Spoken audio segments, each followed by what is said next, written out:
It is a joy to be with you folks this evening, and I want to say thank you again for what your fellowship has done in New York City. You folks have a beachhead in Manhattan that you have helped establish over all of these years. And I'm grateful to your pastor who befriended me many years ago and opened up the door for me to be able to come and share a vision that the Lord has just placed on our heart, just as he placed a vision on your pastor's heart to begin a new work here. God burdens and puts visions in the hearts and minds of others, I believe, for what he's going to do. My wife and I never thought that we would leave Western North Carolina and wind up in New York City. Matter of fact, I had just built a 3,600 square foot home for my 6 children and my wife and I to live in Hendersonville, the retirement town of 70,000.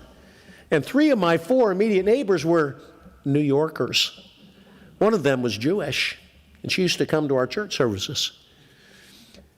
But it was in the plan and program of God that we would be moved from that retirement town into the midst of New York City on the little island of Manhattan. And we started on the east side, but now we live in Chelsea, the gay capital on the East Coast.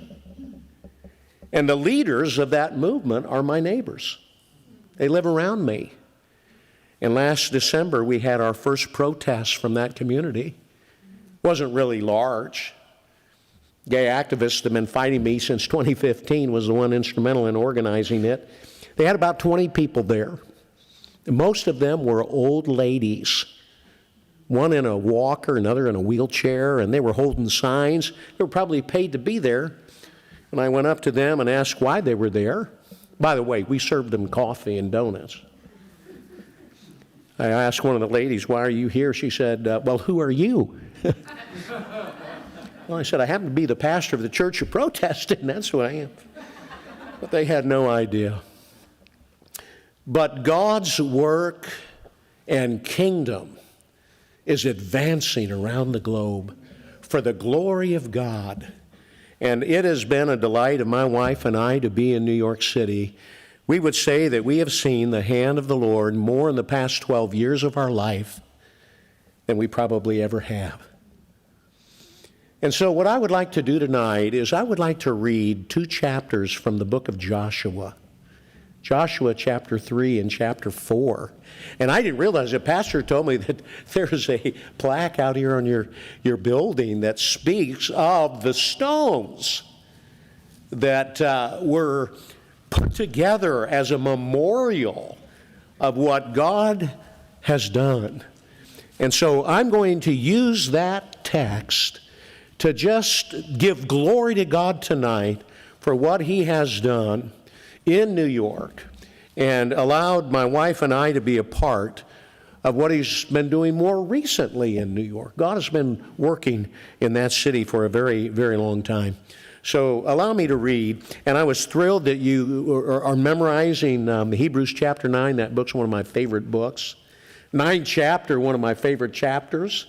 And as I read these 2 chapters, I want you to listen for every time that the Ark of the Covenant is mentioned.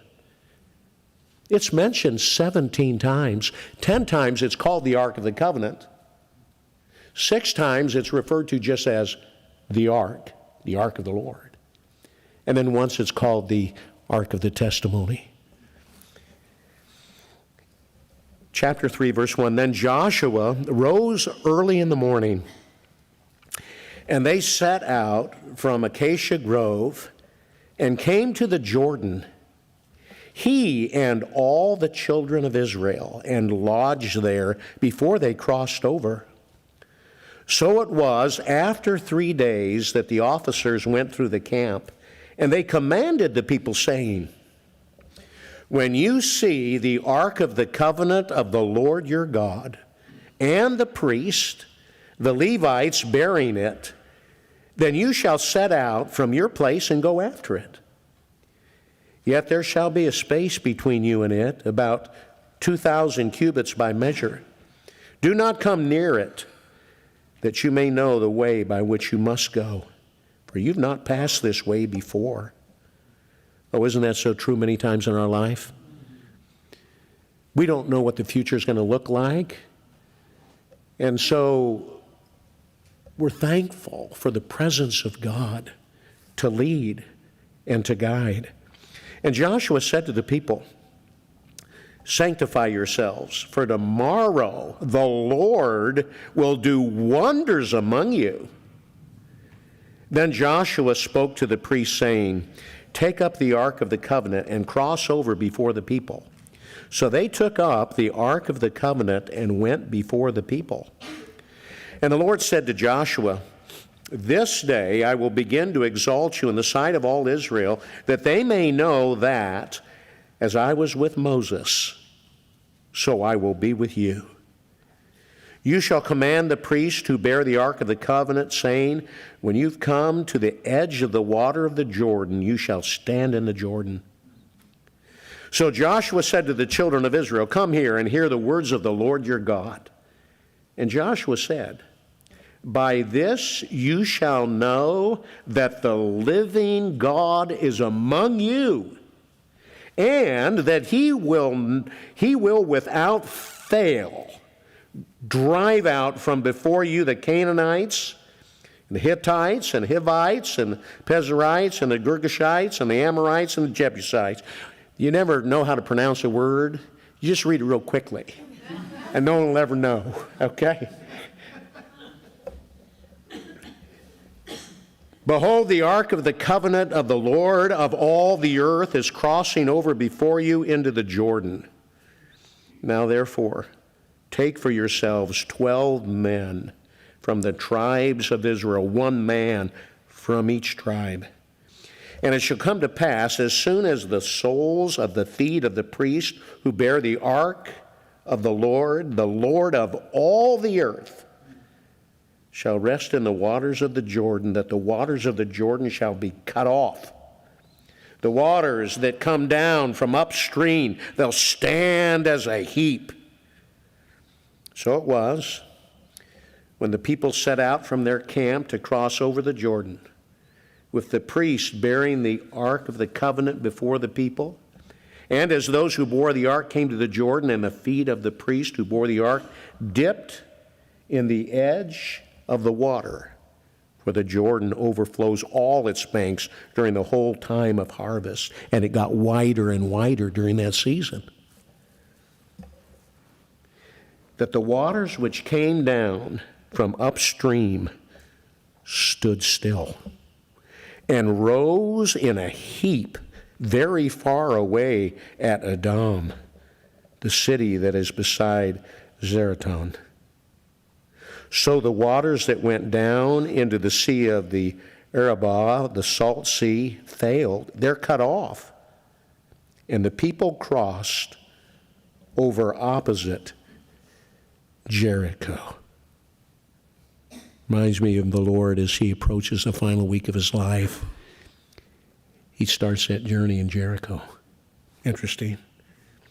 Then the priest who bore the ark of the covenant of the Lord stood firm on dry ground in the midst of the Jordan, and all Israel crossed over on dry ground until all the people had crossed completely over the Jordan.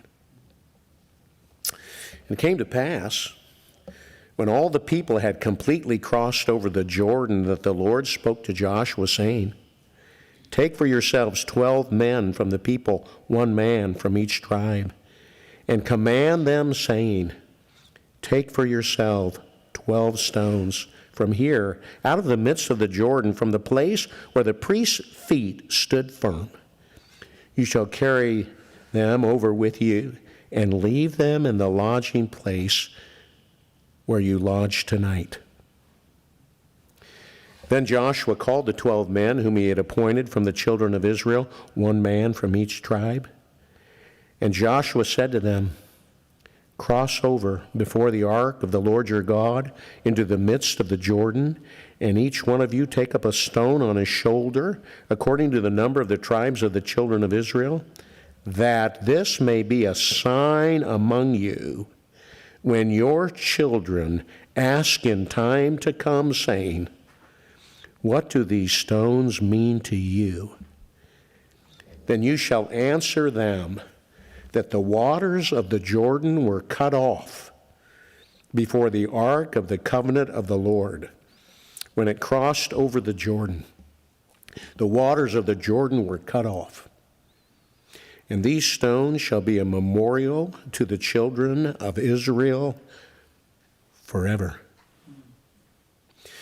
And the children of Israel did so, just as Joshua commanded, and took up 12 stones from the midst of the Jordan, as the Lord had spoken to Joshua, according to the number of the tribes of the children of Israel, and carried them over with them to the place where they lodged, and laid them down there.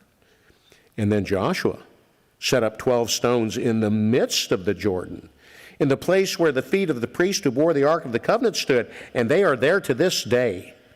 So the priest who bore the ark stood in the midst of the Jordan until everything was finished that the Lord had commanded Joshua to speak to the people, according to all that Moses had commanded Joshua, and the people hurried and crossed over. Then it came to pass, when all the people had completely crossed over, that the ark of the Lord and the priests crossed over in the presence of the people, and the men of Reuben, the men of Gad, and half the tribe of Manasseh crossed over, armed before the children of Israel, as Moses had spoken to them. About 40,000 prepared for war crossed over before the Lord for the battle to the plains of Jericho. And on that day, the Lord exalted Joshua in the sight of all Israel, and they feared him as they had feared Moses all the days of his life. And then the Lord spoke to Joshua, saying, command the priest who bear the ark of the testimony to come up from the Jordan. And then Joshua therefore commanded the priest, saying, come up from the Jordan. And it came to pass, when the priest who bore the ark of the covenant of the Lord had come up from the midst of the Jordan, and the soles of the priest's feet touched the dry ground, that the waters of the Jordan returned to their place and overflowed all its banks as before. Now the people came up from the Jordan on the 10th day of the first month, and they camped in Gilgal, on the east border of Jericho. And those 12 stones which they took out of the Jordan, Joshua set up in Gilgal. And then he spoke to the children of Israel, saying, when your children ask their fathers in time to come, saying, what are these stones? Then you shall let your children know, saying, Israel crossed over this Jordan on dry ground. For the Lord your God dried up the waters of the Jordan before you until you had crossed over, as the Lord your God did to the Red Sea, when he dried up before us until we had crossed over, that all the people of the earth may know that the hand of the Lord, that it is mighty, that you might fear the Lord your God forever. 17 times in this text, the ark of the covenant, the ark of the Lord, the ark of the testimony is mentioned to show to us the presence of God in this text. That the Lord is present with his people, and that the Lord is working on the behalf of his people. But beyond his presence, I see in this text his power, the power of our Creator not only to make the heavens and the earth, but right in the midst of the people of Israel, to dry up the Red Sea, that they might leave Egypt, what? During the month of Nisan, the month of the Passover. He dries it up, and they walk over on dry ground.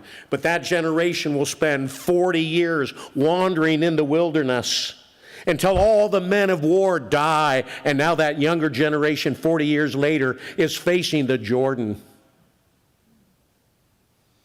And the same God that dried up the Red Sea is now going to dry up the Jordan. Can you imagine that? One toe dipped into that swollen river, and the waters begin to pile up. They're just backing up. And the people of Israel are seeing this tower of water. Only God can do that. And then instantly, all of the water disappears downstream. The water headed to the Dead Sea, and now the ground is dry. Only God could do that.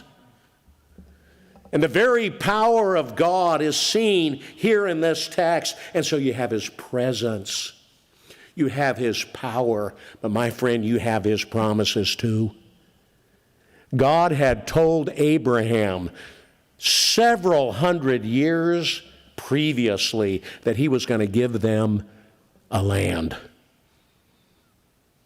Look at the confusion in the world today. I don't know if you see it down here, but in New York City, there are protests constantly, pro-Hamas protests, shutting down colleges, shutting down streets, filling the parks. Anti-Semitism runs like a river through Manhattan. But the oldest land record as to who owns that land is in the Bible. And that little piece of land that they're occupying right now, Israel is, shouldn't call it occupation, that's the term they use. The land that was established in 1948, that piece of territory they're on right now isn't even what God gave Abraham.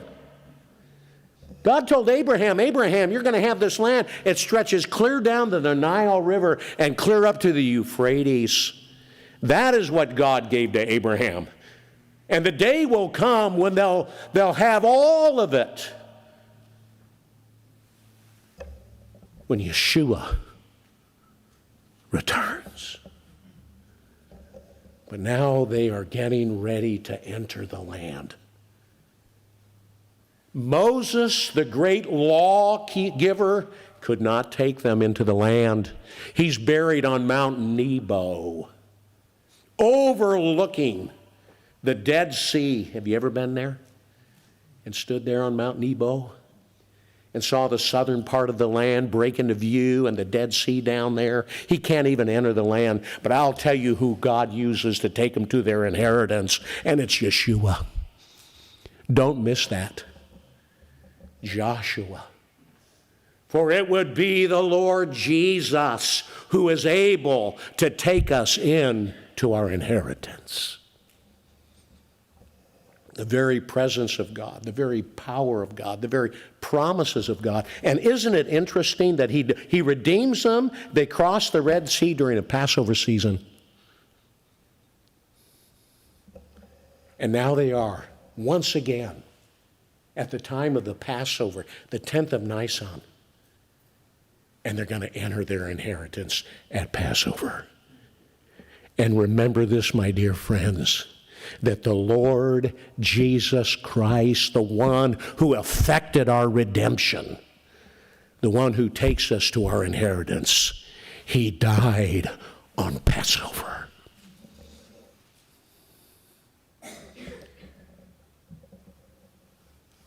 I want to recount for you tonight some of the stones that God has been erecting in New York City. Some of the stones that you folks have been investing in for, I think, nearly 20 some years. Your base of operation in New York City, that place where the whole world visits, the place where the whole world lives, God has been setting up stones.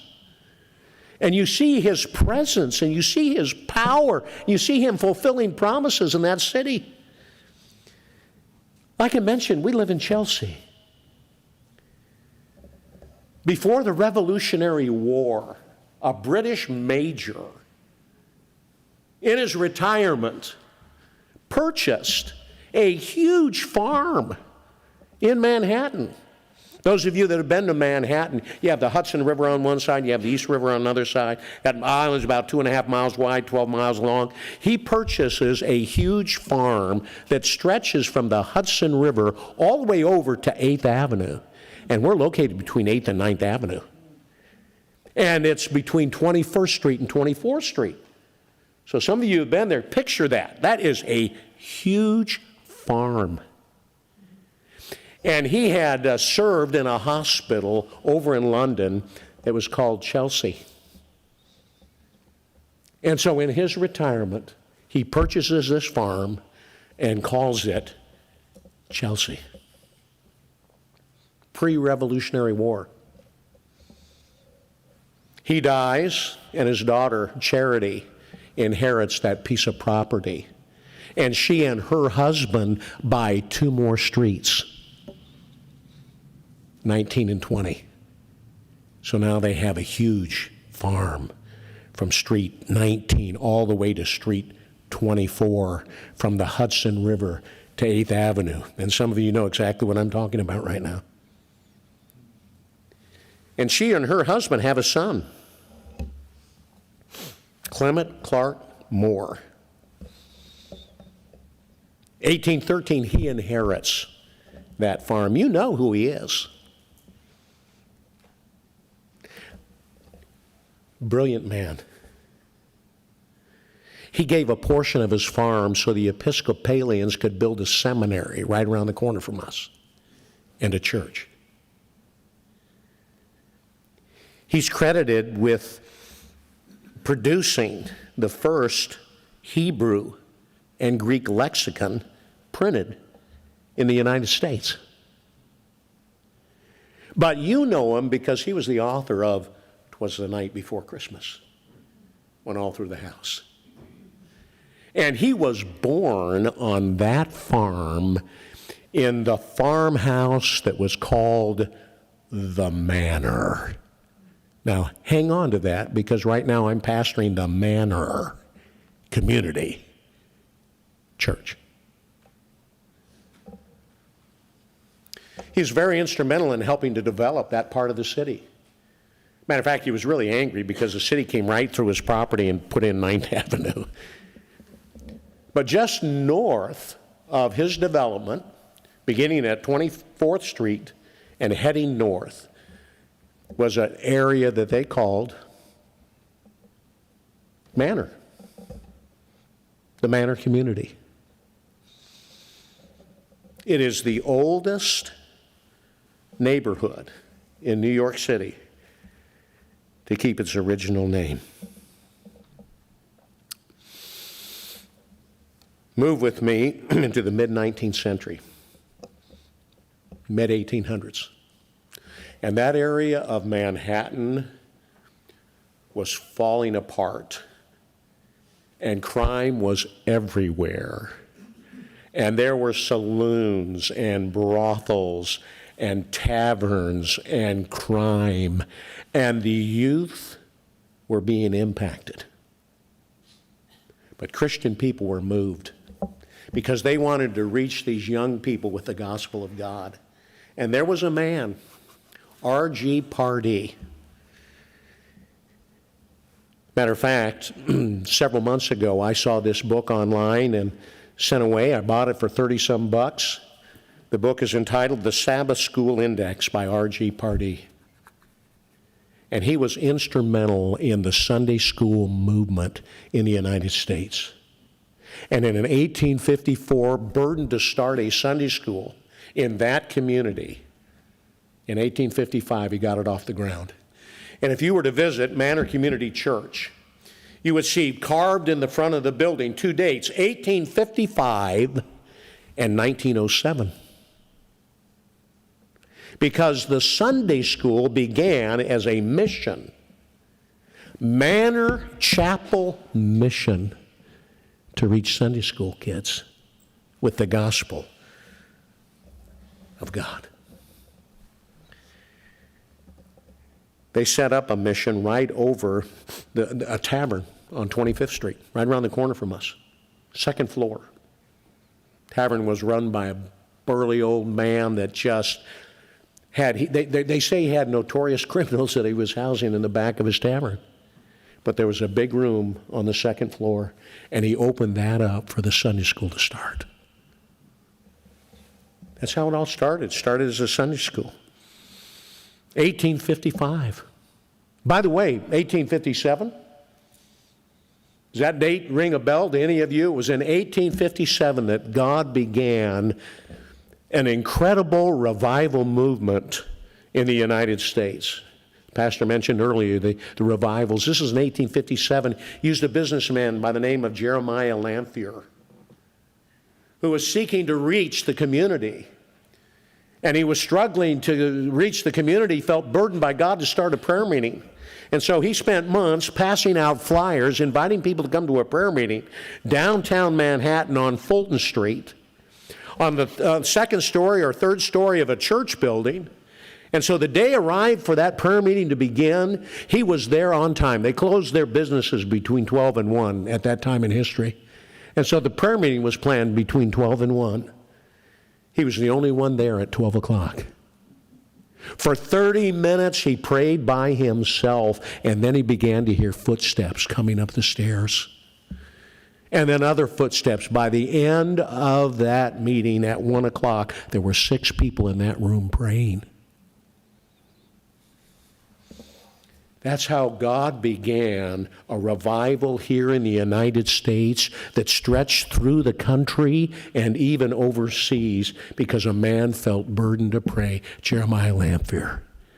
And if you were to come to Manor Community Church, on the side, you would see a very famous statue that is actually on display in our auditorium that was commissioned 150 years after that revival in 1857, made by a very famous sculptor by the name of Fox. We have to insure it for $100,000, but it sits there as a reminder. When they commissioned it, it sat outside the American Bible Society on the edge of Grand Central Park. That's where I first saw it years ago. And when that society closed down, they moved that statue to King's College downtown. They closed because of COVID. They didn't know where they were going to put it. It wound up halfway up in Midtown Manhattan in our auditorium. How long it's going to be there, I have absolutely no idea. But right now in New York, it's not safe to have that type of stuff outdoors. But it sits there in that auditorium reminding us of that prayer meeting, and I have to believe that believers who started that Sunday school were a part of that movement. And God used that praying revival to reach kids. That Sunday school eventually became an arm of a church in 1866. And then that church purchased one of 2 lots that our building sits on. And they had a library there and classrooms there, and the Sunday school was thriving. And then they purchased another lot in 1906, where our current auditorium is. And they joined both of these lots together and put a facade on the front. If you go there, it's a Dutch architecture. And I'm told that every brick on the front of that building came from the Netherlands. Very unique brick, beautiful brick. And then they carved into the front 1855 and 1907. That building and that ministry has remained as one of God's stones of His work, of His presence, of His power, of His promises. In the 1940s, that church was a part of a denomination that just literally left the fundamentals of the faith. And the believers said, you know what, we're not going to be a part of that denomination anymore. And so they pulled out of the denomination. The denomination says, we own your building. And so that building went on the market to be sold. And just before a utility company purchased that building, God used the current owners to step in and rescue it from being sold. You see, God had a purpose to use that space, and I want to remind you that when we traveled here and presented our work to you about going to New York, our burden was to see an international gospel training center established in the city. A place where we would host mission teams and we would give lectures on the theology of the gospel and how to share the gospel. And then we would get permits and go in the open air and in the parks and preach and distribute gospel literature. And that was part of our vision, our mission statement. And then another part was to have interns that would come and preach in chapels and then provide the gospel to people in different languages. And right now, every week, we have 6 chapels. We have 4 on Wednesday and 2 on Saturday. And on Wednesday, they are in 4 different languages. We have one in Cantonese, we have one in Mandarin, we have one in Spanish, we have one in English, and then on Saturday, we have 2 in English. Your church has come and participated in those, and preached in those, and ministered to these people. And we have seen God establishing an international gospel training center, and guess what? It's taking place in that building that was rescued from being sold to a utility company. 1940s.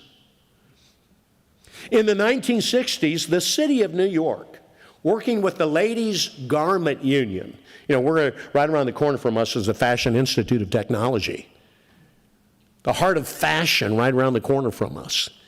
And they determined that they were going to seize property between 23rd Street and 29th Street, between 8th and 9th Avenue, through eminent domain.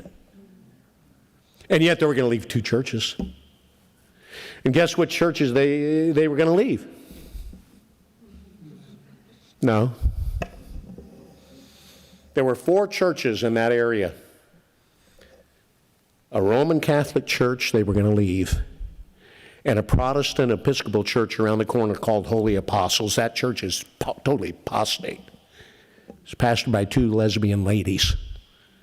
And the Roman Catholic church has been closed down, and they're getting ready to sell it to a developer.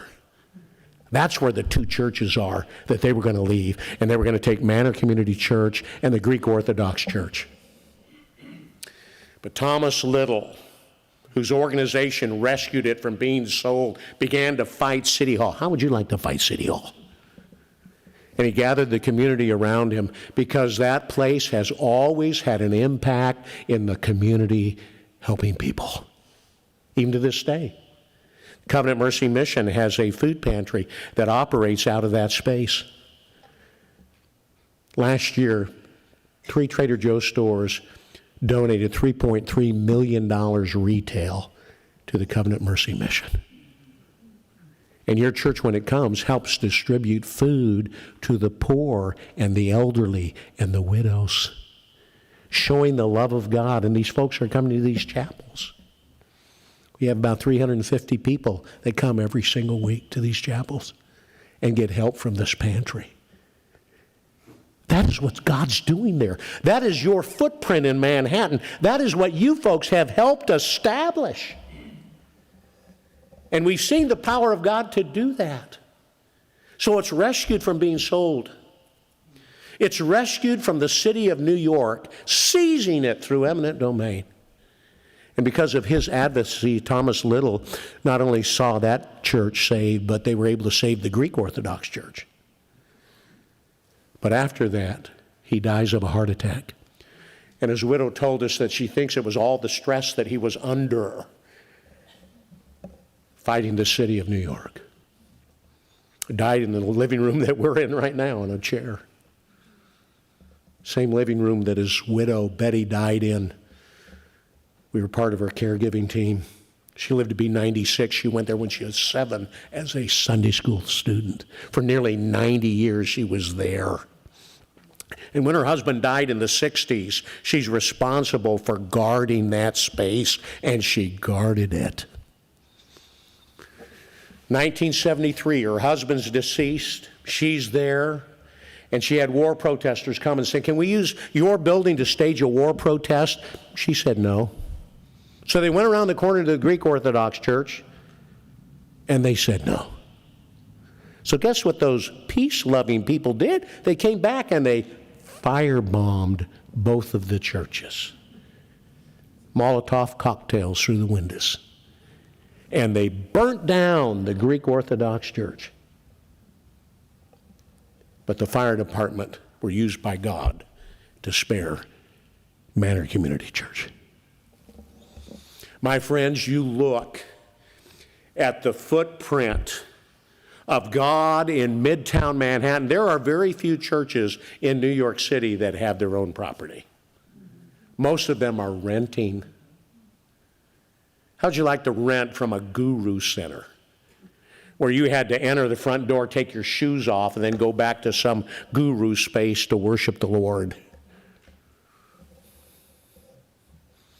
God rescues that space, and he puts a stone in the river, that I am the God who's to be feared, and I have purposes and a plan. And then he spares it from being taken by the city, and he puts up another stone. And then he spares it from being burnt down. He puts up another stone, and then he uses a widowed lady to guard that space. And then in the providence of God, in 2012, God brings us from the east side of Manhattan, not knowing where we were going to go to ministry, because when we left Hendersonville, North Carolina, to go help the Covenant Mercy Mission, they had a $3 million debt. How would you like to inherit a $3 million debt when you had just raised money just to go to the city? I think I'd raised $50,000 a year to go to Manhattan. Can you imagine that? That crazy old man, $50,000 and you're going to go to Manhattan? Well, yeah, we went to Manhattan, assumed a $3 million debt, and my friend, 20 years later, God moves us from the East Village across town in space that's 2.5 times the size that we had on the east side. And guess what? There's no debt. And God has given us space to occupy, to love on people and love our neighbor and do beneficial deeds. For God shows his love by giving food and clothes, Deuteronomy chapter 10. But Deuteronomy chapter 8 says, man shall not live by bread alone, but by every word that comes out of the mouth of God. And so a chapel and a love of neighbor ministry, a beneficial deed ministry are coming together in that space, because God's rescued it for the glory of his name, setting up stones. And my friend, God's used you to do that. That is your ministry too. It is your beachhead because of the vision that you folks have had to help in God's work in the city. And we keep working on that old building. It's always a project on that old building. But we've seen God take care of meeting all the expenses.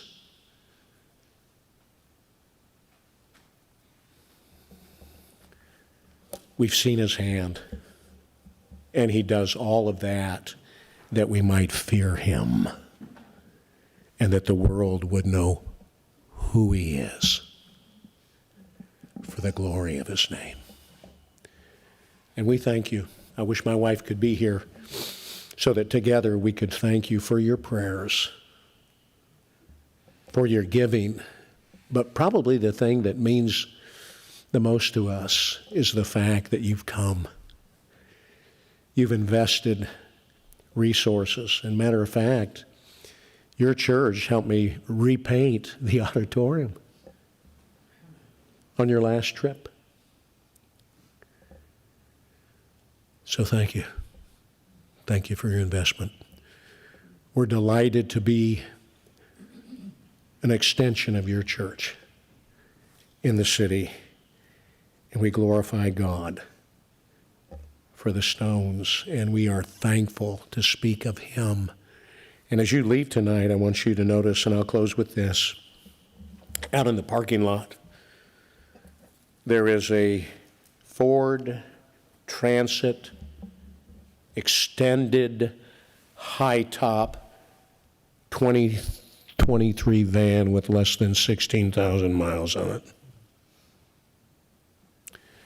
And one of the churches in South Carolina who've come a number of times, like your church has, was with us last Christmas. And they're doing the pickups for the food pantry.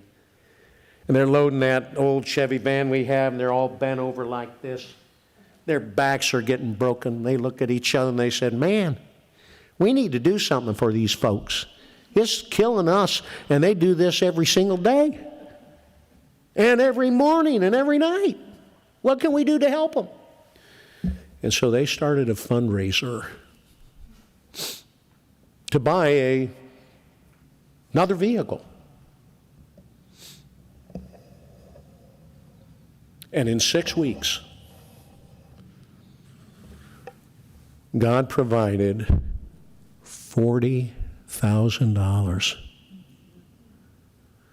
And we began to shop for a van. They were hoping to find one down in the Carolinas, and then several of their pastors are coming up Thanksgiving to help us do our Thanksgiving outreach, and they were going to drive up this van. But we came across the van in New York, in New Jersey. They wanted $43,000 for it. And I went in there and began to talk with them, and they lowered it down to $41,400. $1,400 more dollars than had been raised. I sat there and I told them what we're going to use the van for. I said, it's not a personal vehicle. It's not going to be used for profit. I said it's going to be used to pick up food for poor people. And the man who was closing the deal looked at me and he said, well, Bill, I've given you the best I can on the van, but I'll tell you what I'm going to do between now and the end of the year. I'm going to make up the difference of $1,400 myself. And about 10 minutes later, a man walks in the door with his daughter. Oh, they knew each other. This man had bought cars from him. And he said, come over here. I want you to meet a man. And he introduced me to him. He looked at the man and he said, listen, we need $1,400. And matter of fact, he said, I'm going to give 700 of it, and I'm going to ask you to give the other 700. And once again, in your parking lot is another stone of God's gracious work for His glory. So thank you.